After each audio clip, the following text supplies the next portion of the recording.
Hey guys, Welsknight here, and welcome to a bit of a different kind of video. I know this is kind of outside of the scope of what I normally do on the channel, but I have been strongly considering playing Pokemon Sword and Shield on the channel when it comes out in a few days, and I may still do that. But there has been a fair amount of controversy surrounding Pokemon Sword and Shield about the national Dex, or Dexit, and I want to talk a bit about that controversy and why people are upset, and kind of explain what's going on, because there's a lot of people who just don't understand it or have a misunderstanding of what it actually is. Before I dive into the discussion too far, though, I do want to mention there may be some minor spoilers for Pokemon Sword and Shield. I am going to be talking about some of the information that has been officially announced and things that have been leaked from credible sources that we basically know at this point are true. I'm not going to be discussing the the story or anything along those lines, but just be advised, if you don't want to know absolutely anything whatsoever about these games before they come out, here's your chance to click away. Personally, I don't consider discussion of features to be a spoiler, but, you know, different people are different. So there's your spoiler warning. So without further ado, let's kind of dive into it. You may have seen hashtag bring back national Dex, or hashtag Dexit, or criticisms of Game Freak, or people just generally upset about Sword and Shield. And even when those hashtags were first kind of introduced, when Bring Back National Dex came out, when people first started using it as kind of a rallying cry back in, I think it was like May or June. It was around the time of E3. Even back then, I was like, this is a terrible hashtag, because it doesn't actually represent what people are upset about. And it's needlessly confusing. People are not actually upset about the national Dex. Nobody cares that there is not a Pokedex entry for every single Pokemon in Pokemon Sword and Shield. And it's not that you can't catch every Pokemon in Sword and Shield. People, longtime fans, do not expect you to be able to find every single Pokemon that exists, the 800 some of them, plus whatever's new, in the Galar region, in the new region in Gen 8. It's also not, people are not upset because they just want to use their old Pokemon and skip all the new ones. Or they want to bring their old Pokemon over and steamroll the game. That's also not what people are upset about. The reality is that Pokemon has always been a collecting game. It's a collect-a-thon. You collect Pokemon. You collect shiny Pokemon. You collect strong competitive Pokemon. You collect Pokemon that you've bred with perfect EVs and IVs. You collect shiny strong Pokemon. You collect one of every Pokemon. You collect all the legendary Pokemon. You get the idea. The point is, it has always been a game about collecting. And you have always been able to maintain your collections through multiple generations, with one exception. But Game Freak, with Sword and Shield, has now decided you can't do that anymore. And that upsets some people.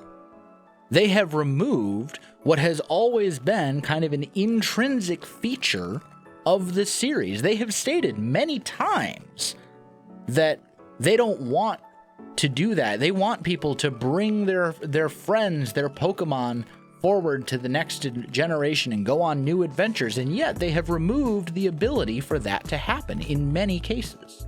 People are upset because it's about the regression in quality of Pokemon games as a whole, and the failure of Pokemon Sword and Shield to meet the expectations of many longtime fans, including myself, based on what I've seen revealed from Game Freak and Nintendo and leaks and all that kind of stuff. The removal of the national Dex, which has become sort of the rallying cry, is simply the straw that broke the camel's back, as the saying goes. There have been many features that Game Freak has introduced and then removed for no apparent reason. Z-moves, for example, from last generation are gone. Mega evolutions, which kind of became a fan favorite, are gone. The battle frontier that was introduced in, I believe, Generation 3, Generation 4, was a huge fan favorite, and then that was removed for no apparent reason. They had the EXP share that they kind of forced on everybody, but at least they gave you the option to turn it off. That sort of trivialized the game and made it way too easy. But apparently in Sword and Shield, the EXP share can no longer be turned off, so you're just stuck with it always on. Hopefully the game is balanced accordingly, but I have my doubts. There's excessive tutorials and unskippable cutscenes. You walk 10 steps, you get a dialogue from your rival who's like, hey, let me teach you how to catch a Pokemon. Never mind that you've been playing these games for literally 2 decades since you were, 8 years old. and it just goes on and on and on. With Sword and Shield, the existing roster of 800 plus Pokemon, I forget the exact number of Pokemon that actually exist prior to Generation 8. I think it's like 880 or something like that. Over half of them, over 50%, closer to 60% of the existing roster simply does not exist in Sword and Shield. You can't transfer them over from previous generations.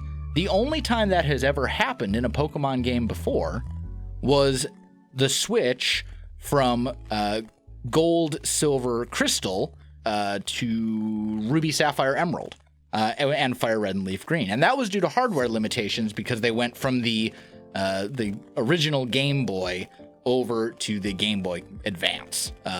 Game Boy Color over to the Game Boy Advance. So that was due to hardware limitations where it couldn't be done. And they released a remake of the original games so that you would still be able to get all Pokemon in that generation. Since then, you have been able to transfer your collection to the next generation and maintain this existing collection. In Pokemon Sword and Shield, every single starter, with the exception of Charizard, and Eevee and Pikachu, if you count them as starters. I personally don't, but there's an argument to be made that they could be considered starters. Every single starter except for Charizard does not exist in the game. Charizard exists, but no Squirtle and no Bulbasaur. Like, what? You're breaking up the gen. Okay, cool. Generation 1 is a great generation. I love it. It's nostalgia factor. But why include Charizard and not Bulbasaur and Squirtle? I have a list. I have an unreleased video script. I have a script sitting on my desktop for an unreleased video of my top 10 favorite Pokemon. And not a single one of them is in Sword and Shield. They do not exist in the game. There were other things that have been introduced and removed. Secret bases, contests, the list goes on and on and on. And it feels like Pokemon as a gaming franchise has failed to evolve, innovate, and improve over the course of the last few generations. The games, since their inception, have basically all followed the same simple formula and story, which is okay. You know what? I can live with that. But most games have evolved as technology and gaming as a whole has moved forward. Pokemon still does not offer difficulty options. They still have a very limited post-game. In fact, previous generations had a much better post-game than what we've seen from roughly like X and Y onwards. I think longtime fans would like to see the series improve and evolve and adapt and innovate as the series moves onward. We want the games to get better with time and with each generation, but it feels like they're moving backwards instead. I want to see them iterate on previous features that did well, like Mega Evolutions. Rather than removing Mega Evolutions, give us more Mega Evolutions. That was a cool concept. Expand the idea of secret bases or contests and so on and so forth. But Game Freak hasn't done that. It seems like they introduce something, some sort of feature, whether it's hit or miss, and then they just remove it the next generation or the generation after that. And they haven't really offered any good explanations for all of this. We've heard a lot of excuses and sometimes even outright lies from Game Freak in regards to what they are and are not doing with Sword and Shield. We've heard I've heard excuses about not enough manpower. They don't have enough employees to do it. They're a small company. They're the largest media franchise in the world. They could afford to hire new people. I've heard them talk about, oh, we want to make sure it's balanced. But we see Pokemon like Aegislash and Toxapex included, who are broken. Like, they're just ridiculously powerful, especially with the removal of everything that actually counters them. So I don't know if balancing is a thing. I've heard, oh, we want to make sure that Pokemon fit the region, but yet, you know, you're doing a region that is based on the country of England, and you don't include the literal Yorkshire Terrier Pokemon or the Bulldog Pokemon. You know, there's so many examples of things like that they've given these excuses, but those excuses just don't make sense when they don't hold up to scrutiny. You know, we're creating new models. Yeah, except when we compare the models with the models that you used in Generation 6 and 7, they're the same models with just higher upscaled textures, you know, et cetera, et cetera. And it seems like they've been trying to kind of sweep these cuts under the rug. The only reason that we know about the fact that so many Pokemon and features have been removed is because they mentioned it very briefly in a, you know, very long Nintendo treehouse stream, or I forget what the actual name of the thing is called, but they mentioned it very briefly in what was like an hour or 2 or 3 hour long stream talking about Sword and Shield. And if you missed that little bit, you know, then you don't even necessarily know that your favorite Pokemon are not going to be in the game. And there's so many of them. If you have been a fan of Pokemon for a long time and you expect some of your favorites to be in the game, I encourage you to look up the actual list. It's I have a link to it. I have it posted on my Twitter, link in the description. But look and see, some of those, I'm like, oh, they would never remove Dragonite. Dragonite's a fan favorite. They would never remove Bulbasaur and Squirtle while keeping Charizard. Nope, they're all gone. Garchomp, gone. The list goes on and on and on. And it seems like they just were perfectly content to not announce any of that and not let people know. And that really bothers a lot of fans. I feel like if Game Freak had been honest and forthcoming about this whole thing, a lot of the damage would not have been done. I think people would be a lot more understanding.